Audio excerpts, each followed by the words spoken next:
Number one, you have to identify what your stressor is, whether that's personally or professionally. What is it? What is it right now for you? Then you have to look at what's in your control and what is out of your control. And let's just generalize here for a moment, because in life, there are only a few things that you have absolute, complete control over, yes? For example, I control the way that I react to any given situation. I control the way that I think. I essentially control my own happiness. Let's look at the other side. What are some things that are completely out of your control?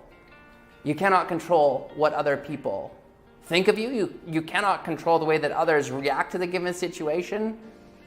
So, an activity like this, if you were to have it in front of you, and if you were to rip that piece of paper down the middle, what could you do at the side that is completely out of your control? Yeah, you rip it up, you burn it, you bury it, you put it in a balloon, you get rid of it. And where do you put your focus? Where do you put your time, your energy? On the things that you can control. And if you do that, then you are immediately put into a position of power. An average Canadian homeowner will make over 80 mortgage-related decisions throughout their lifetime, and all these decisions can affect how they live their daily lives, from making sure they choose the right lender to deciding on the right term, type, and rate. Mortgage-related decisions can have a tremendous impact, so making the right decisions can really count. That's why when mortgage customers are faced with having to make important mortgage decisions, they turn to mortgage brokers. Mortgage brokers offer expertise and advice, so mortgage customers can be more informed. But mortgage brokers also do a lot more. They offer their customers a one-stop shop for great rates and value-added mortgage features from their partners like First National. Mortgage brokers are also licensed and regulated professionals who have the credibility to help customers find the right mortgage, even when new mortgage rules are introduced. Mortgage brokers offer personalized service, so customers don't have to get bogged down in paperwork or feel uneasy about the status of their application. They work with partners like First National, who are also dedicated to keeping the customer experience positive and seamless. This year and in the years to come, many Canadians will be faced with having to make mortgage decisions that will affect their daily lives. They can count on mortgage brokers and their partners to help.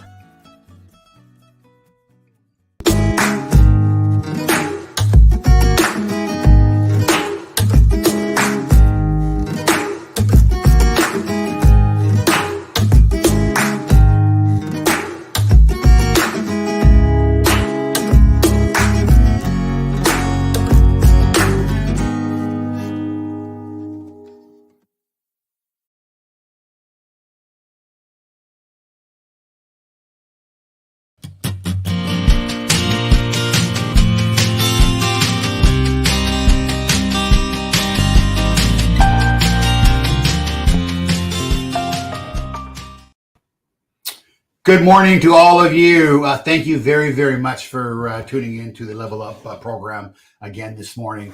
I am super excited. Obviously, it's May 26th, our last Level Up of the year before the summer break, actually, rather. Let me just correct that.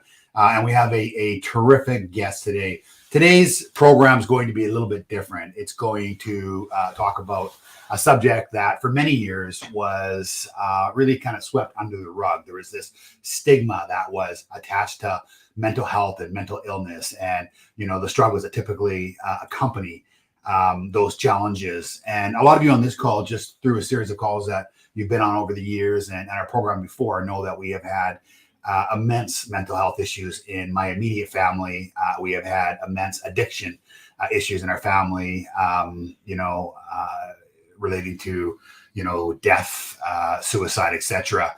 So this is a particular conversation that's different. It's not necessarily about featuring, an individual and us talking to you about leadership. This is talking about the very, very real, issues that we all suffer with, whether it's ourselves or our family or friends or someone we know, and the mental health issues and the crisis that so many of us have to continue to deal with. So my guest today is a gentleman by the name of Allan Kehler. Allan is a mental health advocate. He is an international keynote speaker. He is a best-selling author of 4 books. Allan has instructed various mental health related college courses. He spent many years working as an addiction counselor and a clinical case manager. He has persevered through the lifelong effects of mental illness, addiction, trauma, suicide, and he speaks from a place of experience as his own mental illness struggles began at the age of 14 and intensified at the age of 17. His commitment and understanding of the lifelong process of recovery has enabled him to inspire and equip audiences with invaluable tools. Allan hosts a podcast based on his book, Mental Health, It's Time to Talk, that showcases individuals who have persevered through their own mental health challenges. Allan lives in Saskatoon with his wife, Tanya, 4 sons, 4 dogs, and a cat. Allan, thank you for being here. I know it's, I think, noon where you are, so good afternoon. Good afternoon, Gary. Thank you so much for the opportunity to put a face and voice to these issues. And that was a beautiful segue into this conversation. Thank you. Good. Well, you know what? We're really excited to have you here. I mean, it's going to be such a fresh perspective. And I know just through daily, conversations with people that it's everywhere. We all, are dealing with it. We know someone who is dealing with mental health challenges. Before we start, I'm just going to really quickly thank our sponsor, First National. You've been terrific partners for a very long time. Thank you for the great work that you do. To any of you who are tuning in on any of the live streams today or any of the direct connects through one of our brands, please feel free to send us questions, make comments. Anyone who sends us questions or make comments, we're going to make sure we get you one of Allan's books sent out.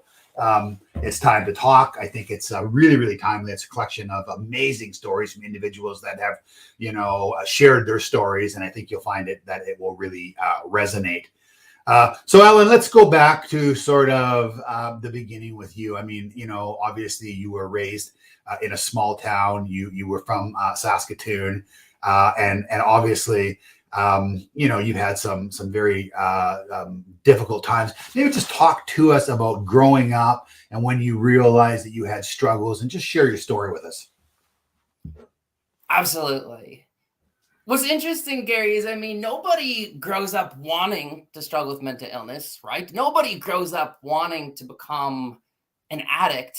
Like I didn't put in my grade 8 yearbook, oh yes, one day I hope that I can become an addict. And in the same way, I definitely did not grow up thinking that I would ever become a motivational speaker. It has been a journey, to say the least. And yes, as you alluded to, grew up small town Saskatchewan.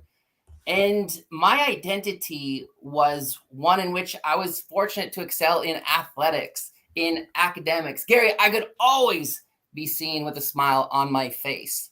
And there is a great line that says, all it takes is a beautiful fake smile to hide an injured soul. And those were the words of the late Robin Williams. And that resonates for me because I hid behind that proverbial mask. And for everyone joining us today, how many of you can't relate to that idea of smiling on the outside, but on the inside, there's a lot of pain? And the problem for me is I had no idea how to talk about my pain. It wasn't modeled to be vulnerable or to reach out for help. And so when my challenges with mental illness began in grade 8, I just suffered in silence. My challenges started with something that was later diagnosed as body dysmorphia. I could never look in a mirror. I hated the way that I looked. And I actually left for a private school as soon as I was 16. I left home, and that's where my challenges with mental illness, as you said, really escalated. And the thing is, all the signs were there, but nobody knew how to approach me. Like the teachers didn't know what to do. They didn't know what to say. And what's the message that we get when we're in pain and nobody approaches us? Oh, that's right. Nobody cares. But see, they did care, but they lack the tools. Obviously, information is power. And again, I just kept all the pain inside. And so then as soon as I graduate from private school, Gary, where do I go? I go to Holland for a year. You take a kid who's raised in like this rigid Mennonite environment, you put him in Holland, watch out. And it was like this animal that got out of its cage. Name a color. I have dyed my hair every single color. I I think I put 9 holes in my face and my ears. I pierced, everywhere. And I dressed how I wanted to. I think it was my way of like, F you to the world. I'm going to take control. But I was so out of control. I turned to self-harm. I turned to alcohol. I turned to gambling. I turned to everything outside of myself so that I didn't have to be with self, because I basically had no relationship with myself. And when I eventually returned back to Canada, it was just a downward spiral. And I realized pretty quick, I have to do something. Like this is going to kill me. And I was finally able to meet with a doctor, and it was so hard to be vulnerable. It was so hard for me to reach out for help. I did. And then I remember walking out of that office with a prescription in hand. And that was the start of so many medications. I mean, I think over the next few years, Gary, I was put on, it was a combination of 11 or 12 different pharmaceutical pills in 6 years. I have seen almost 30 different mental health professionals. I've met with so many psychiatrists. I was hammered with all the labels. As I said before, I didn't know who I was, so I was given a label, and I just, I ingested it. And I was like, oh, that's who I am. And it was absolute chaos for a long time. I spent most of my life trying to harm or kill myself without really understanding the why. Shame dominated my life. There's a lot of talk in addiction about this proverbial bottom, isn't there?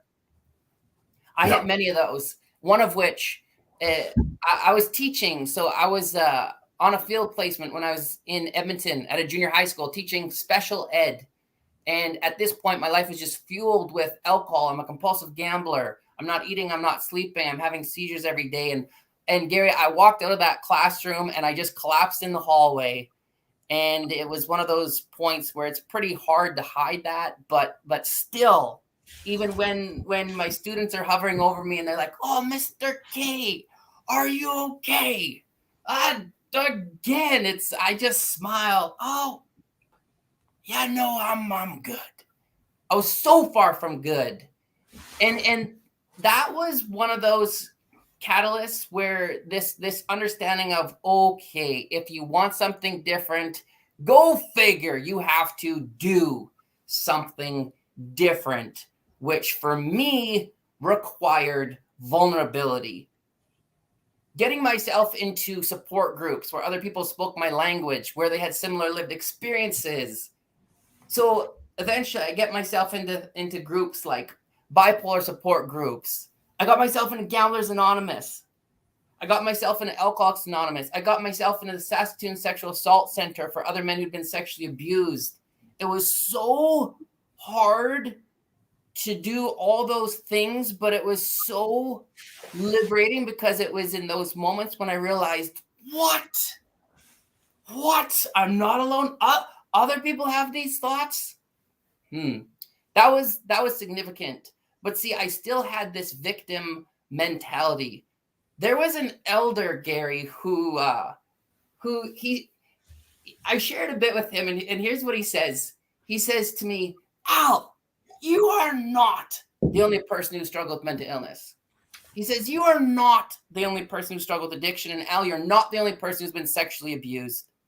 He says, "If you want something different, go get it, because this world owes you nothing." I mean, okay, there's truth in that. Could have said it nicer. Yeah. But that was also a game changer where I was like, okay, this victim mentality does not serve me.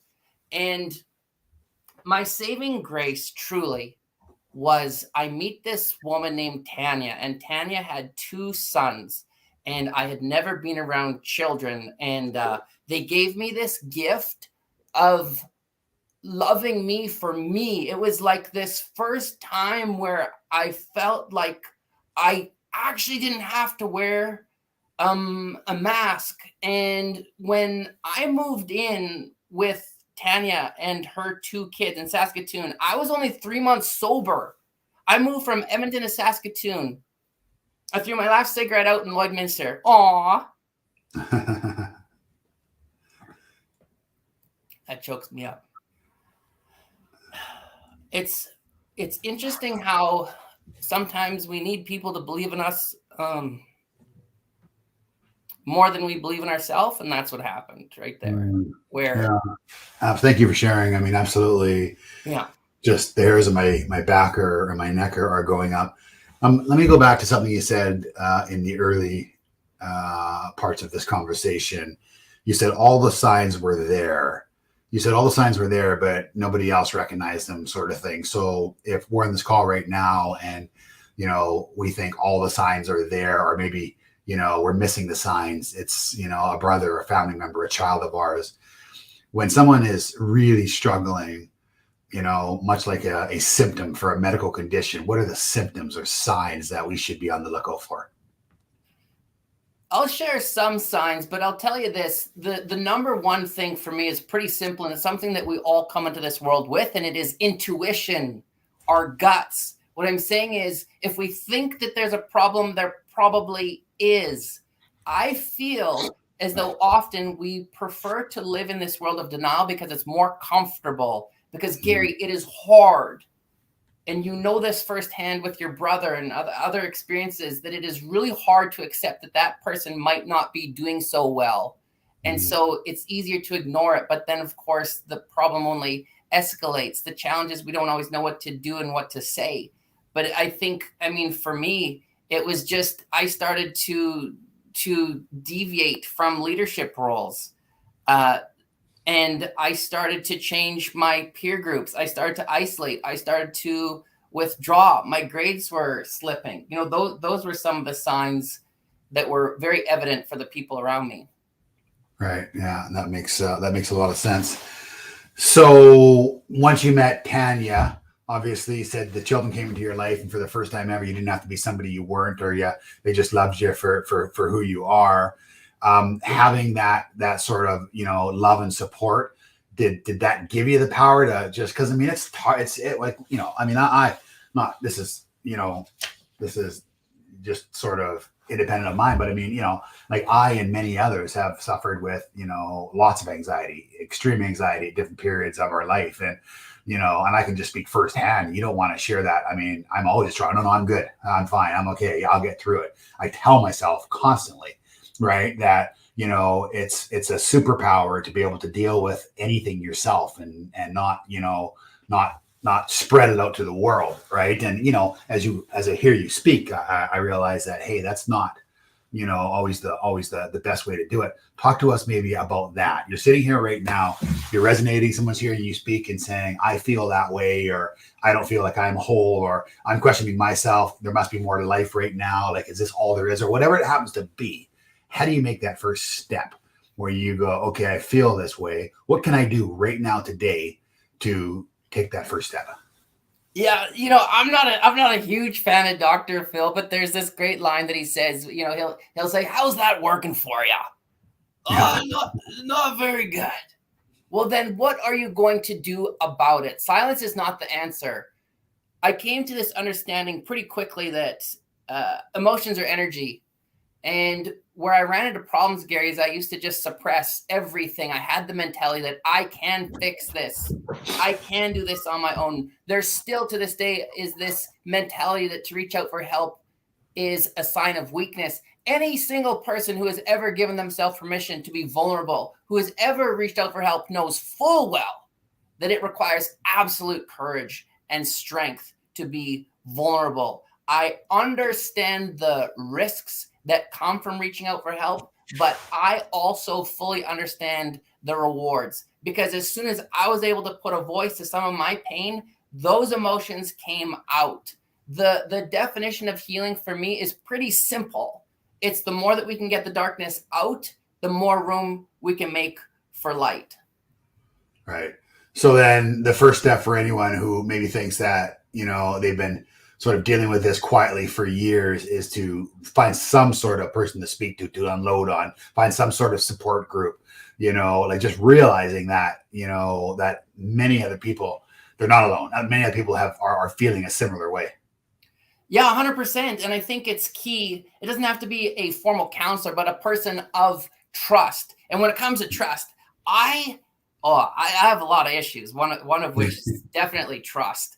And for that reason, though, I would always turn to a piece of paper, because you can tell a piece of paper anything. And if you are an individual who is just sitting with all of that internal pain, it has to come out in some way. I didn't have the proper strategies and coping mechanisms. And for that reason, I turned to self-harm, alcohol, all these things to put a blanket over it. But once I was able to be free from it, whether it was talking, writing, physical activity, music, something healthy, then I was moving in the right direction. So how do you feel then, Allan, as someone who's gone through the system and now is an advocate and a keynote speaker on it? How do you feel about pharmaceuticals? How do you feel about antidepressants? How do you like? Because I mean, there's going to be a lot of people that are listening that would like to hear your perspective on that. That is such a loaded question, and I'll say this: pharmaceutical pills definitely have their place, 100%.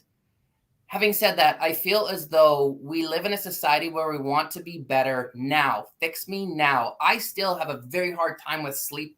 And I am also somebody who becomes dependent on things very quickly. I meet with a lot of people and a lot of my clients who, let's just say that they're having a problem with sleep. They are very quick to jump to some kind of pharmaceutical to help them sleep better before they are willing to try some simple activities, whether it's progressive muscle relaxation, breathing, cognitive behavioral therapy, other things.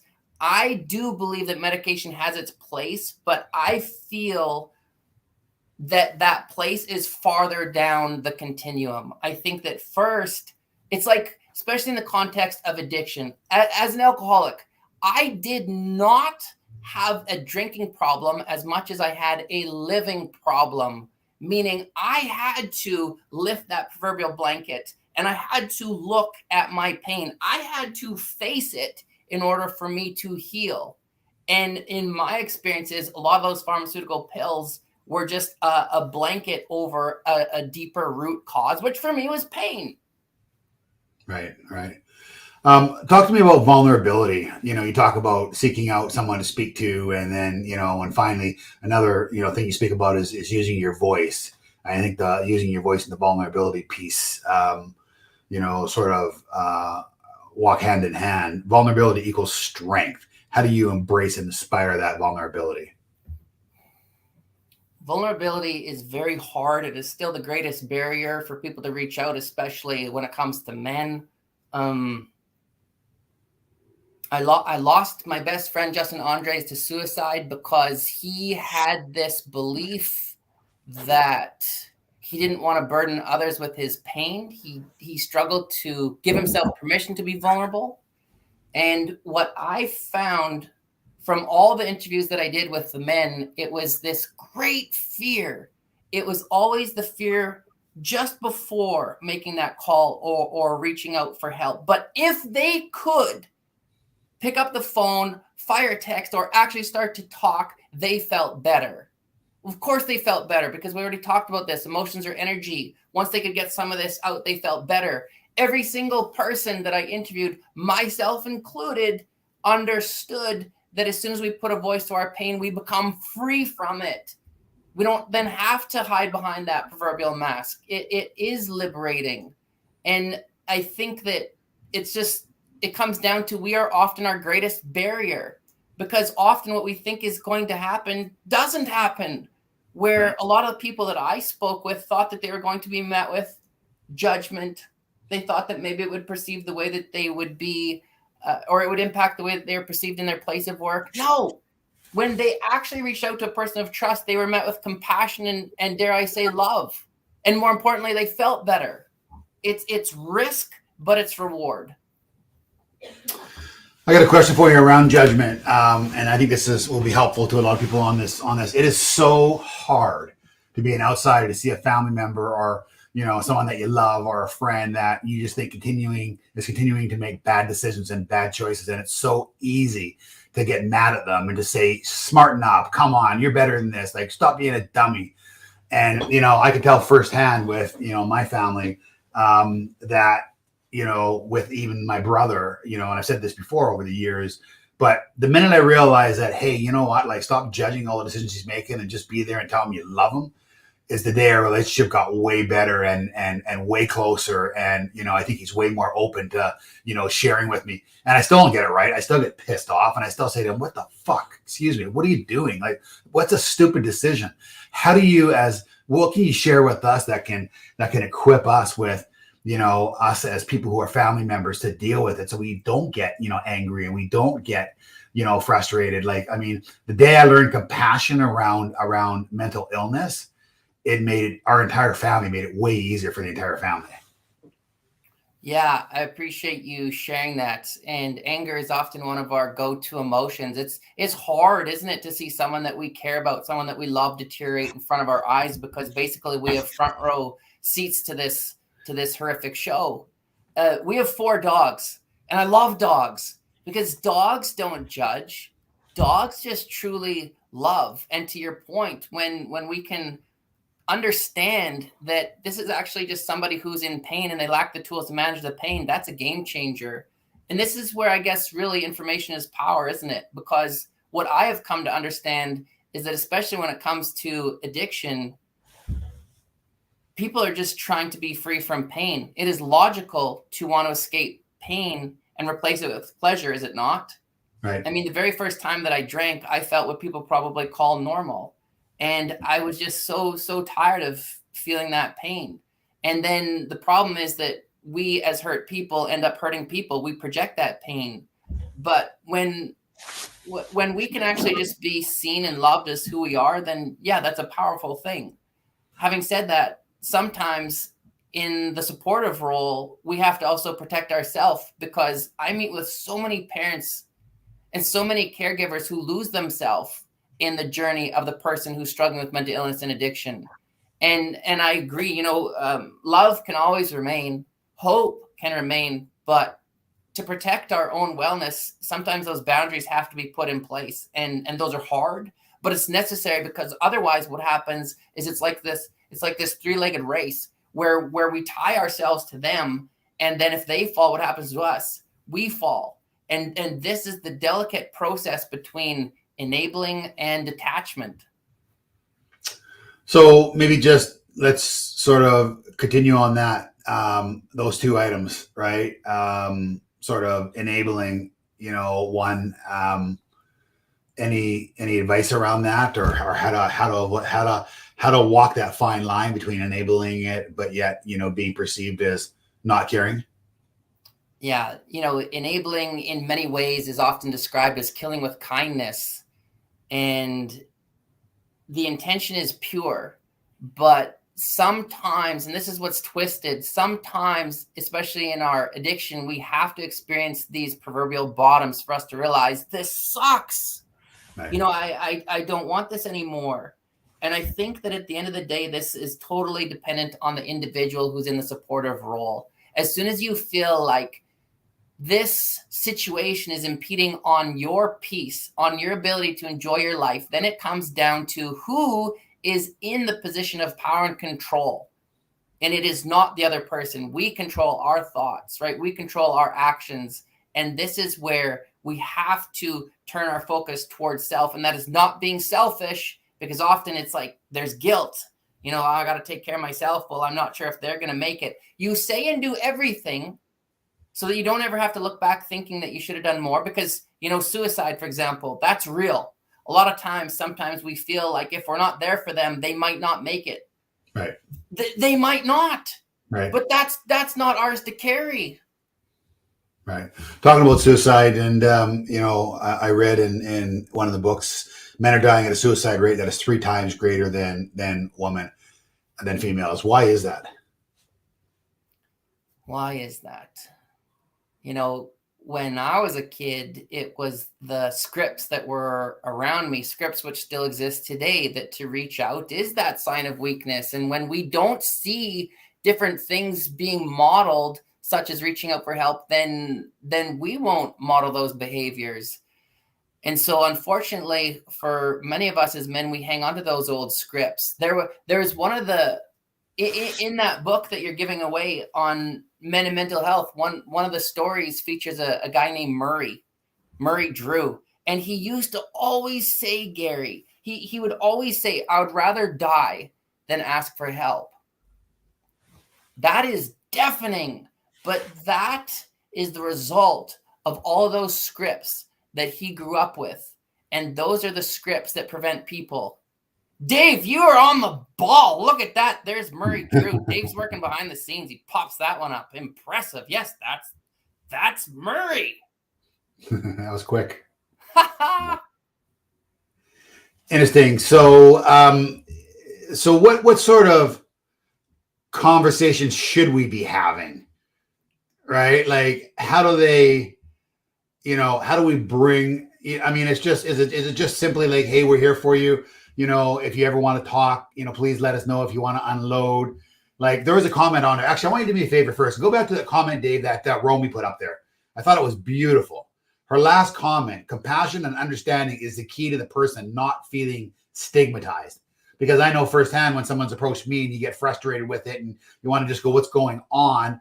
They must feel like they're very, very, very judged. That's a really good point. Thanks, Romy. Elders. Okay. So, Alan, sorry, just jumping back. I'm gonna just move over for a minute. You talk about 4 values to live by, right? And I'll read the values out. You can maybe talk about them: authenticity, passion, connection, and transformation.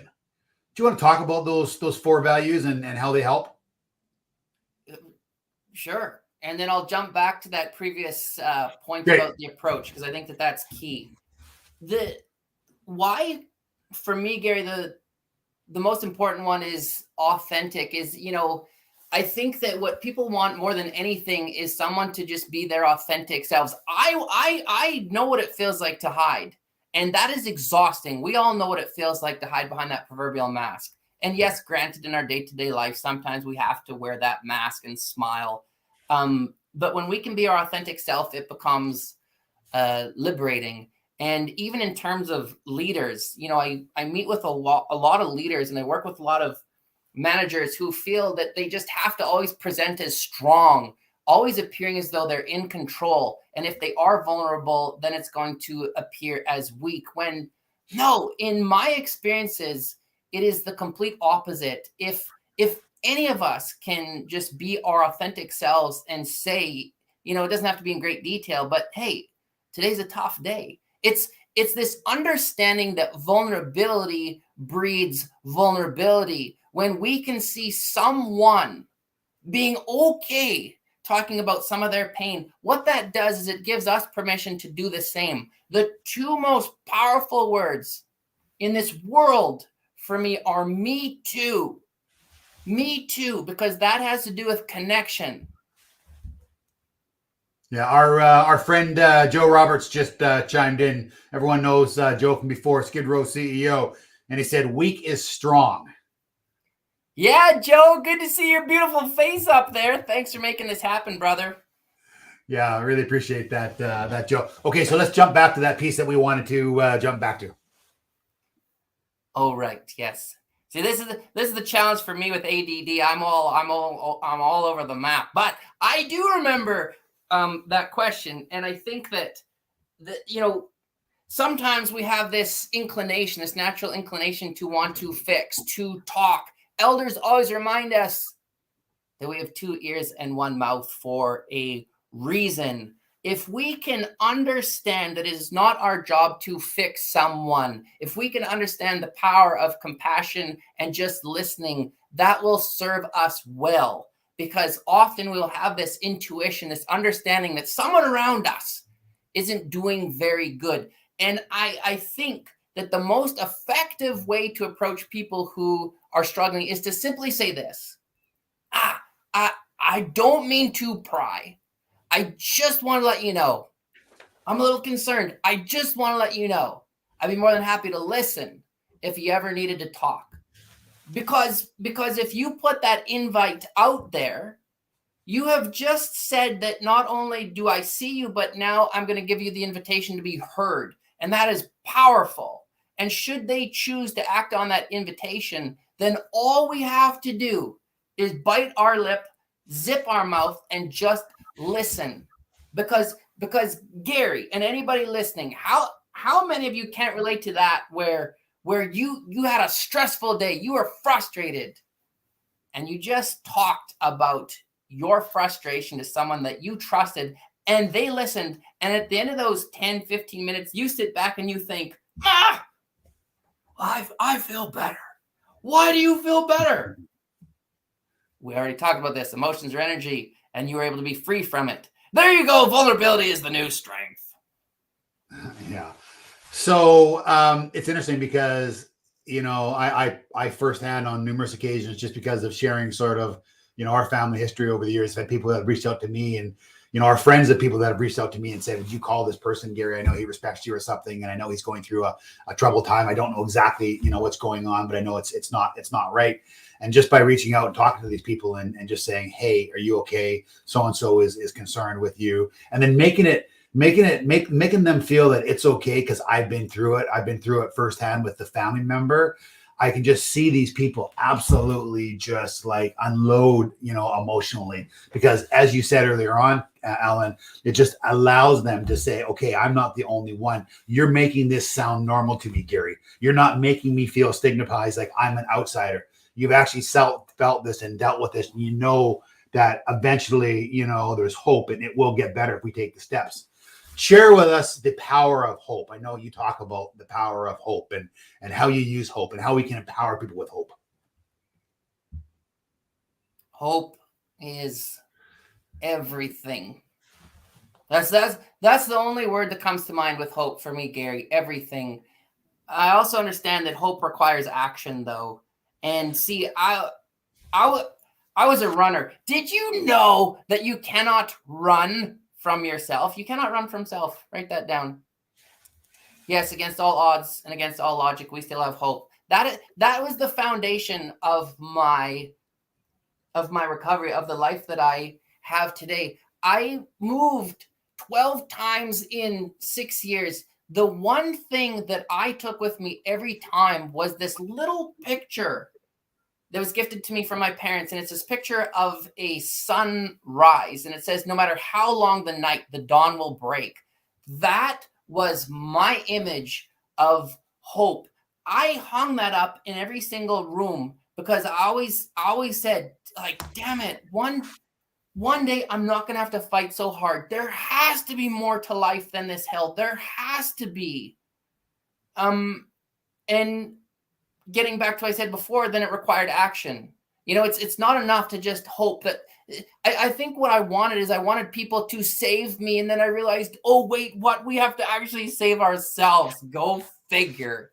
And the vulnerability piece was everything that opened up that door. So let's talk about maybe quickly, and I don't know if there's 2 steps or 3 steps or 4 steps, but let's just chronologically sort of, lay it out. So the first one would be something like, awareness, asking for help. Second one would be, can you kind of just walk me through sort of like the steps that, the average person needs to start healing? Yeah. I actually think that there's a very distinct difference between acknowledgement and acceptance. Okay. Because Gary, I could acknowledge for many years that I was not in a good place.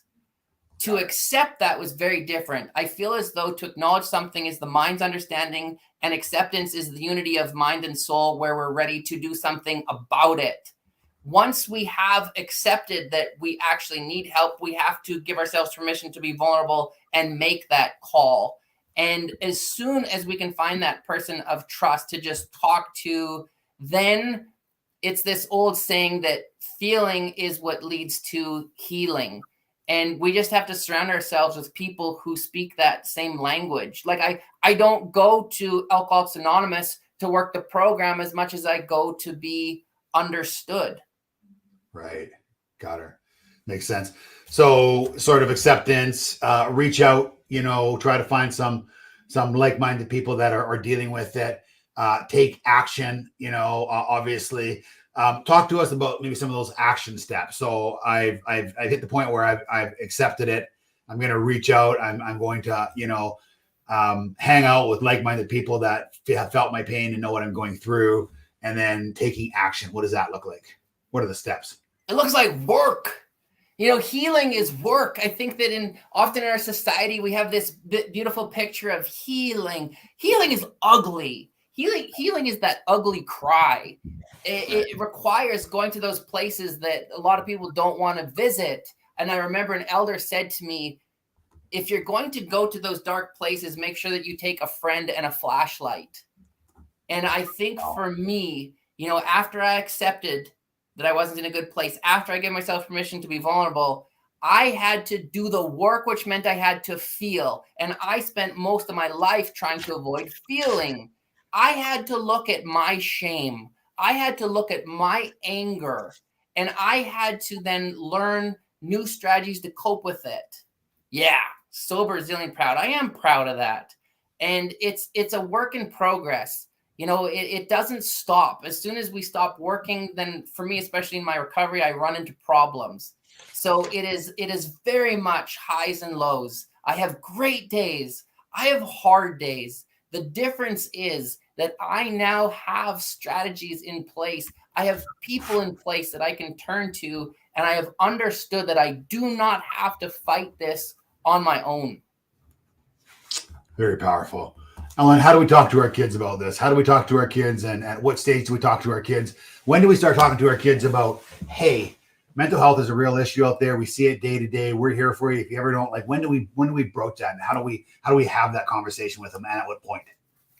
And I just find it so interesting that I have 4 sons. I want to make sure that my kids don't have to fight through a lot of the same challenges that I did. And Gary, I go to so many communities after there have been suicides. So I'm called to go talk to schools, communities. I go to reserves. And what's interesting is I watch the adults, I watch the men in particular, and often they don't show emotion. They don't give themselves permission to feel.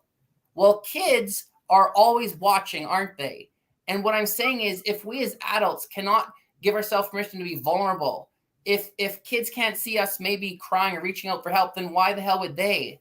So for Tanya and I as parents, it has become imperative that we teach our kids to feel.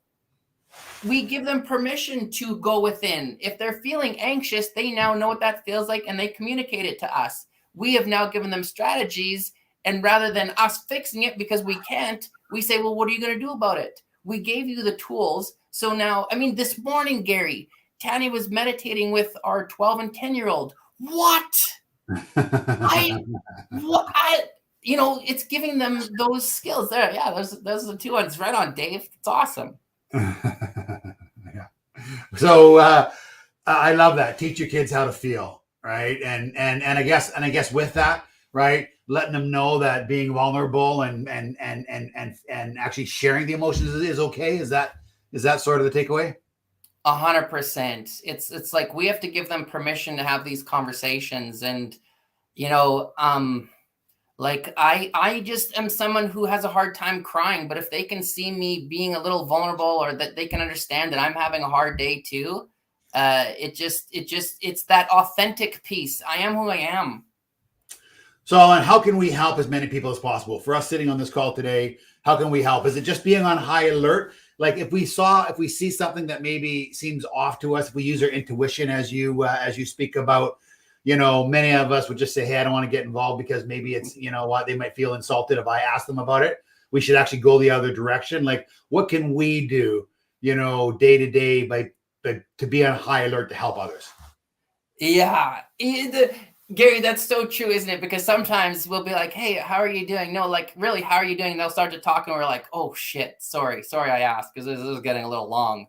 If we're going to put that question out there with true intention, we better be ready to listen.